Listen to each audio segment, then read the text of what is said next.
আজিৰ দিনটো 26 জুন বিশেষ গুৰুত্বপূৰ্ণ দিন হিচাপে অভিহিত হৈ আহিছে আৰু এই দিনটোত আমাৰ international day against drug abuse and illicit ট্ৰেফিকিঙৰ ওপৰত আমি যথেষ্ট গুৰুত্ব দিছে ভাৰত চৰকাৰে হওক গোটেই ৱৰ্ল্ডতে।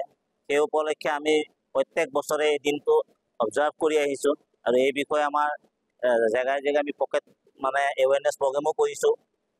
ৱেটিং হল ষ্টেচন বিভিন্ন জেগাত পকেট মিটিং কৰি মানুহক এৱেৰ কৰিছোঁ আৰু অকল আমি এৱেৰ কৰাই নহয়, এই বিষয়ে আমি তীব্ৰ গতিত অভিযান চলাই আছোঁ আৰু এই অভিযান ৰেণ্ডম অভিযান হৈ আছে।